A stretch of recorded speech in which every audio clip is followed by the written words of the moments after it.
Hey everyone, in today's video we will cover 50 tips, secret interactions, things to know and other shenanigans in Mewgenics. The game is huge and there's so much depth that I am pretty confident you will learn a lot from this guide. I spent over 100 hours in the game, but also on Reddit and Steam to find some of the craziest mechanics. Let's go! Number 1. If you are struggling with managing your space because you have too many cats, for example, I advise you to do a fighting/mutation room. You put all the average cats there and you wait for them to fight or mutate. While fighting, there is a chance your cat gets injured, which is perfect to level up Baby Jack at the furniture shop. So you try to have as little comfort as possible in this room, but you can stack, for example, Happy Hill. Number 2, you can collect pickup items on the floor with any melee move. I really discovered that recently, but yeah, any melee move can be used to pick up whatever is on the floor close to you. So basic attack, close range move works as long as it makes sense. For example, if it's an attack using the cat's claw, then it will pick up the item on the floor for you. 3. If your cat house is affected by a weather event, like mine with the wind at the moment, then this weather event will be effective on your next run. So let's say you're struggling with Act 2 Desert, it might be interesting to wait for the rain at your base. Although, it seems to be a bit unusual, as it took me many nights to get a weather effect, and it wasn't even the rain that I wanted to show you.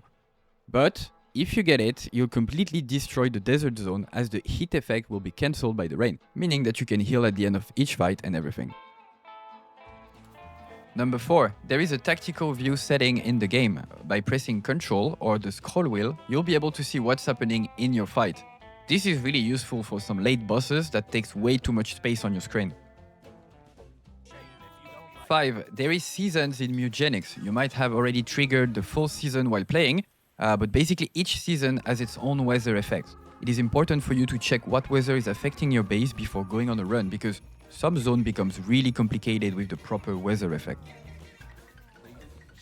Number 6. Being old and dying of old age are both two different events that can occur randomly. How it works is that from age 20, your cat will roll a dice and if unlucky will become old. And the same goes for when your cat is old, it will have a chance to die every day by rolling the same dice basically. I saw some cats reaching 45 plus on Reddit, but my oldest is Lil King Julian and you can tell by its look that he's not in the greatest shape, you know? 7. Hard pass are very important and especially the second and third hard pass of a run. The first one, in the LA for example, won't give you much besides an extra fight and therefore an extra level up.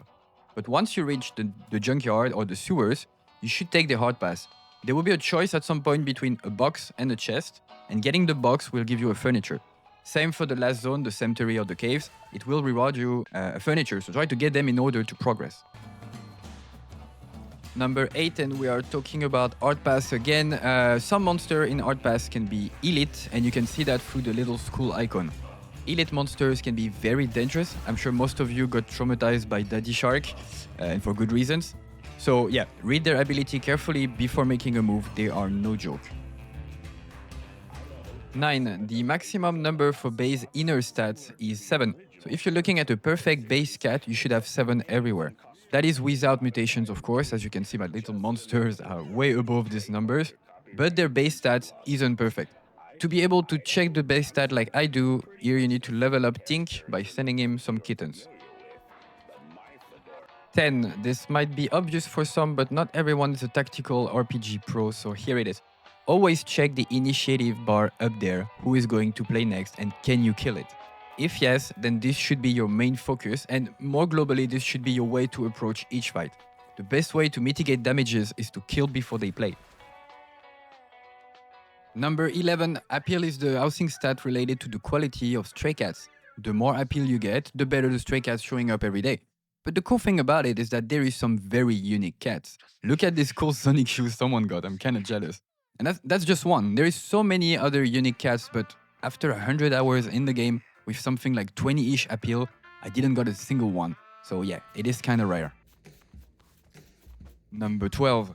Gay cats are visible through the LGBT flag and they will breed, but only with genderless cats, which are the ones with the interrogation mark.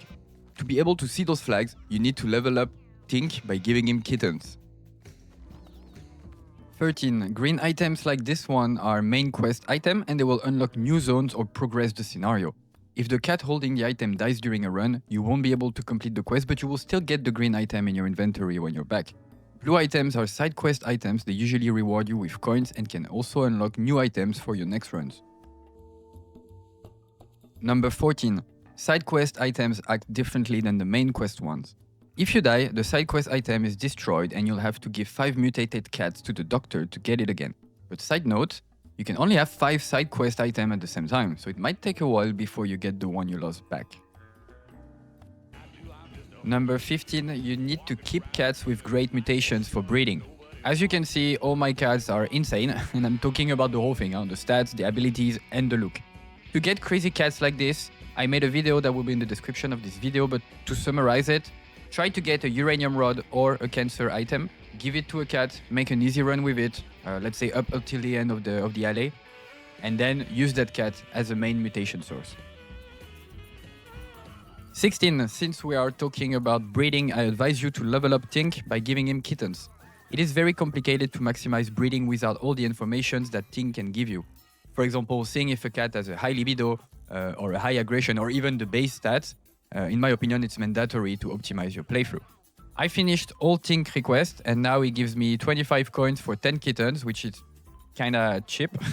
I was expecting a bit more, but hey, 25 coins in this economy is better than nothing, right? 17. The mutation stat of your house do not affect the transmission of mutations during breeding. This stat only affects the probability that a cat mutate overnight. If you see a message during the night cutscene saying this cat has evolved, then it's because of that mutation stat. And as I told you earlier in this video, I have a room for cats to fight and get injured, and it's also in this room that I stack mutation. If one cat mutates with something interesting, well, then it can get out of the fighting room. Number 18. Birth defect comes from intense inbreeding. The more you breed cats from the same family together, the more chances you have to get a birth defect.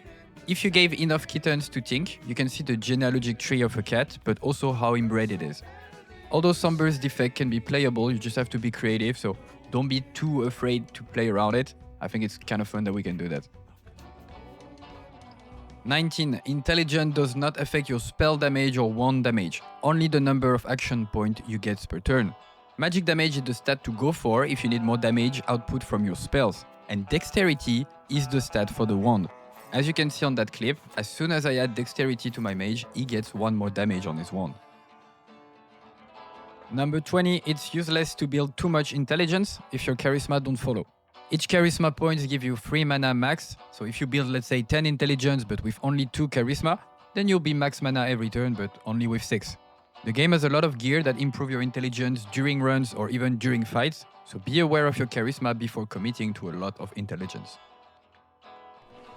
21. This is something that I haven't discovered myself, but if your cat's intelligence is under 0, then every event with that cat will display gibberish text. Honestly, this is one of the reasons why this game is so good, you know. The amount of details and depth make it so enjoyable. 22. The boss Queen Hippo can be one-shot if you have a cleanse to remove a buff. So I'm not 100% sure that this works with every cleanse spell, but I used bloodletting from my necromancer on her and she died instant. I don't have the footage from when it happened, but I saw someone else talking about it as well, so it doesn't seem to be a bug. She just can't fight without her stupid 4 braces buff. 23. You can previsualize on your spells / basic attack if an item is affecting its damage directly. For example here, as you can see, I have this +1 dexterity book, and you would theoretically put it on the necro because its basic attack scaled on dexterity. Well, in the end, my necro wouldn't do more damages with it, but my mage's basic attack would, so it's more worth it to give it to the mage. Number 24, and this is the nightmare for completionist people like me. There is a check mark for solo runs. That means that they intended you to beat the game with 1 cat only with each classes. This is wild because some bosses are very complicated with a team. Like imagine going for the man on the moon with just a hunter. I don't know, it seems completely crazy, but hey, you gotta do it if you want to 100% the game. 25. There is 5 different outcomes per selection during events. Basically, whatever stat you choose, you will get one of these 5 outcomes. Critical failure, failure, nothing, success, and critical success. Side note, the stat you choose to complete the event influences the reward. So sometimes it's better to go for the one you know has a great outcome, even though it's not in your best stats. 26. As I said just before, you can complete a run with just one cat. But this can also be a very solid strategy for some of the hardest bosses in the game. I'm talking about those bosses that comes to your house like Guillotina. Well, imagine finishing a run with a solo cat. His stats will be boosted to the max because the cat will be level 20 plus. And if you manage to do 4 solo runs like this, then you have a team of 4 cats level 20 plus and you can completely destroy whoever is coming to disturb your peace. 27. When you have thorns on your cat, every melee attack from an enemy will get damage back. But that's not it. Every action that you do and that would create a contact with an enemy will also deal thorn damages. So if you jump, if you dash, if you bump, or even if you pull an enemy to you, it will deal thorn damages, on top of the actual spell/basic attack damages you just did. 28. If you have a zone attack, you'll be able to see in the initiative bar who is affected by it. While hovering your mouse cursor on where you want to use a spell, the game will indicate to you who is the happy receiver of that fireball. This plus the tactical view that we saw earlier are habits to build because they are game changer. Number 29, the passive Zenkai Boost is completely busted if you play around it. If you end up battle with 1 HP, you gain +1 to a random stat permanently and start the next battle at full HP, and on top of that you have a +3 to all stats for that fight. It's very easy to finish at 1 HP since friendly fire is a thing in Mewgenics, so don't hesitate to smash that one cat with Zenkai Boost up till 1 HP, and next fight you'll be full life and boosted. The best would be to get the revive spell that leaves you at 1 HP for safety reasons. Number 30, Angry Face is one of the hardest side quests of the game. Basically the cat with angry face plays for the other team. But this team user Nums found a way to trivialize it by adding the loner weapon to it.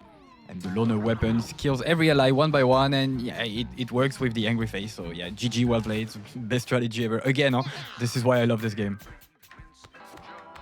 Number 31, bonus set exists and you can rock some complete outfit for your cat on top of having a bonus for it. As you can see here, I have the bonus set activated, which gives me +4 shield and a guaranteed bone item at the end of each fight, which is clearly okay. 32, if you have a reroll item like the dice, I recommend you to swap it during the whole run. Basically, as soon as one of your cat level up and is one level ahead the other, the dice become obsolete, so you put the dice on a lower level cat to guarantee as many reroll as possible. In a game of randomness, being able to draw again is amazing, and I think that's why this dice is so rare. I had a lot when I started the game, and I haven't seen one in like 40 hours or something. Number 33, when you are visiting the sewers, you can kill the harpoons. Any attack will work on them, but I found out that if you attack it once and then use a destroy body spell, it will work as intended. Although there is no real visual cue to tell if a harpoon is dead or not, but one hit to deactivate the harpoon, and from then it's a corpse, even though it still looks active. I once used Decompose with my Necro on it, and it spawned 3 leeches, so it does work. Number 34, don't underestimate pills, especially for boss fights. Usually having a +5 in your main damage stats is better than most trinket in the game. It's not an item that you want to keep in your home storage, but you should definitely consider using pills while you're on a run. 35, when visiting the crater, you have a high chance to get an event asking you to choose which weather effect you want. If you choose the shimmer, and I recommend you to do so, you'll get mutations on your cats in the coming fight. I don't know if it's related, but mutation I got from the shimmer were always better than the one I created with the uranium rod, for example, or even the cancer item. Number 36, if you quit your game in order to restart a fight in better conditions, you will get a warning from Steven telling you to stop saves coming. If you do it a second time, Steven will put the debuff Déjà Vu on one of your cats, which gives 10% chance to cancel its turn. And if you do it a third time, then all of your cats will be affected by the debuff. And if you do it one last time, then Steven take over and plays the game for you. Side note though, the Déjà Vu debuff isn't permanent and will be removed once you're home.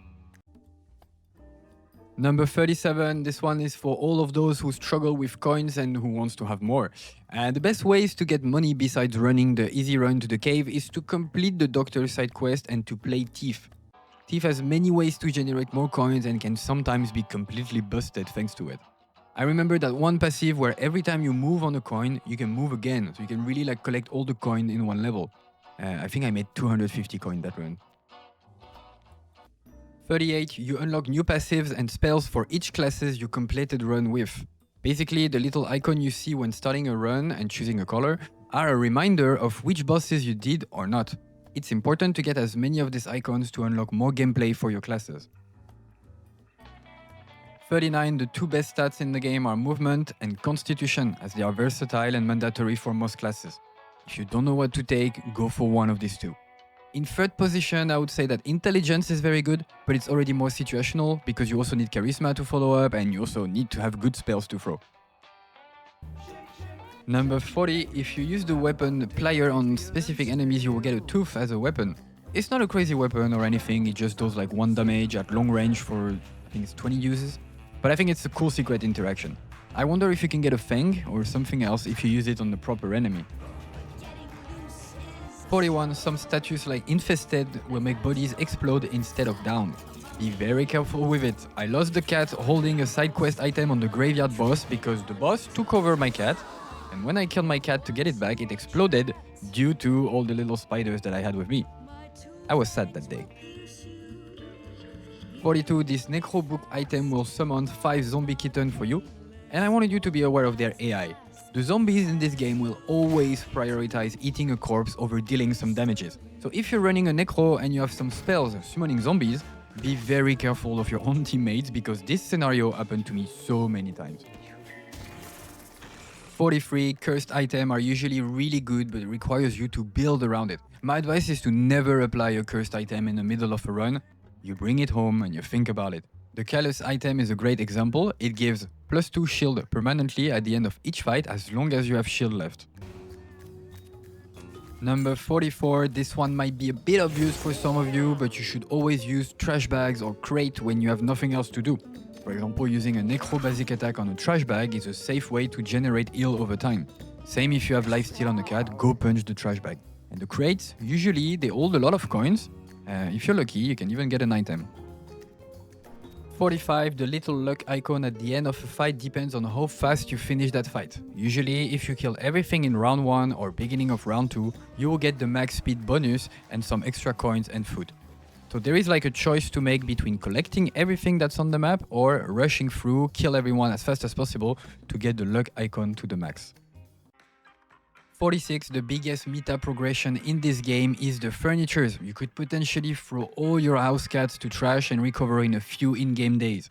Coins should be spent for furnitures and every easy run you do in Act 1 should collect the 2 furnitures boxes available. Number 47, Guillotina and the other bosses coming to your doorstep are not that dangerous as long as you have 1 cat to send. You could potentially just send that 1 retired cat, let's say the worst one you have, let it die to Guillotina and she will leave before coming back in, I think, 10 days or something like that. 48, by defeating the final zone of a boss, so the throbbing domains for Act 1 for example, you will unlock Classe's hat related to the cat you won with. These hats will then be available in your upcoming runs. Since I've only finished Act 1 final boss and that I unlocked Classe's hat, we can imagine that Act 2 final boss will unlock Classe's faces or else, and Act 3 will unlock the last gear slot. It makes sense. 49, the pity cat is that cat showing up when you lose a cat in a run. It always comes with this stone that prevents it from leveling up. There's only 1 pity cat per run, which means that if another cat dies in the same run, it won't get replaced. Although, there is a very rare event where a cat will just randomly join you. It happened to me, his name was Hot Fuzz, and I couldn't do anything with him besides fight. You can't put gear on him. Number 50, now if you're stuck at the beginning of Act 2, it's because you should first go through the first act a few more times with the side quest items. It is more easy to do side quests in the first act than to force through Act 2. Get some coins to buy furnitures, breed a few good cats and come back later. I don't know, maybe on a rainy day for example.